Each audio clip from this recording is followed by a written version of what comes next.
recreated that day. August 2-3 തീയതികൾ അയാൾ പുനരാവിഷ്കരിച്ചു.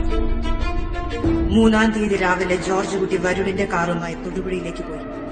അവിടെ ഒരു വെജിറ്റേറിയൻ ഹോട്ടലിൽ നിന്ന് ഭക്ഷണം പാർസൽ വാങ്ങിയ ശേഷം ഒരു മൊബൈൽ ഫോൺ സംഘടിപ്പിച്ചു. വരുണിന്റെ സിം കാർഡ് അതിലിട്ട് ഏതോ നാഷണൽ പെർമിറ്റ് വണ്ടിയിൽ ഉപേക്ഷിക്കുന്നു. അതിനുശേഷമായിരിക്കാം കാർ പാറമടക്കുളത്തിൽ കളയുന്നത്.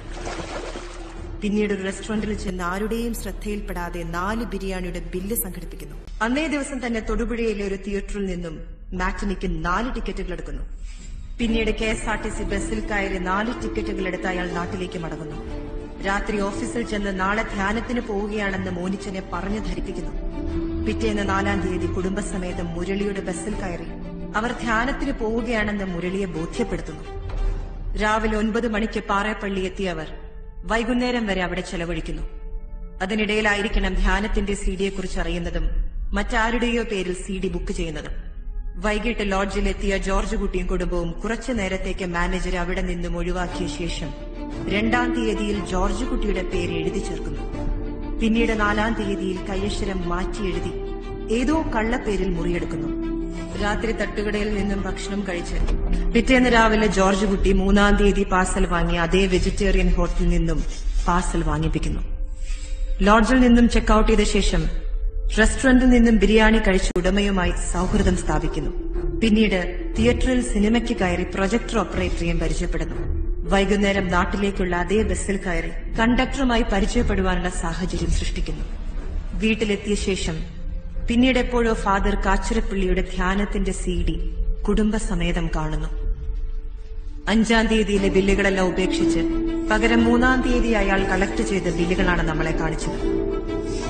പിന്നീട് 4-5 ദിവസം മുമ്പ് അവരുടെ മുന്നിൽ പ്രത്യക്ഷപ്പെട്ട ആ ഡേറ്റുകൾ അവരുടെ മനസ്സിൽ അടിച്ചേൽപ്പിച്ചു. യഥാർത്ഥത്തിൽ അവരുപോലും അറിയാതെ അവർ കള്ളസാക്ഷി പറയാണ്. He's mocking at the entire police department. പക്ഷെ ഇത് തെളിയിക്കാൻ നമ്മുടെ കയ്യിൽ തെളിവുകളൊന്നുമില്ല. നമ്മുടേത് വെറും തിയറി മാത്രം. അതിനുള്ള ഉത്തരം അയാളെ കൊണ്ട് തന്നെ പറയിക്കണം.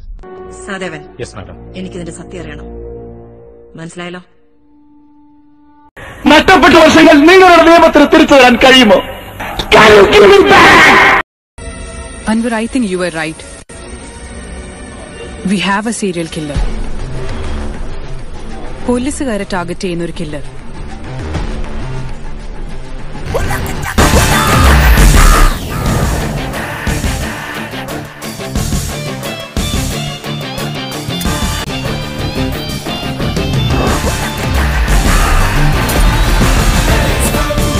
ഈ നാട്ടിലെ പത്രങ്ങളും പാപ്പരാസികളും എന്നെ കുറിച്ച് എഴുതി അർമാദിക്കുന്നത് കണ്ട് ആസ്വദിക്കാൻ സെലിബ്രിറ്റി സ്റ്റാറ്റസ് ആഗ്രഹിക്കുന്ന യൂഷ്വൽ സൈക്കോപാത്ത് അല്ല ഞാൻ.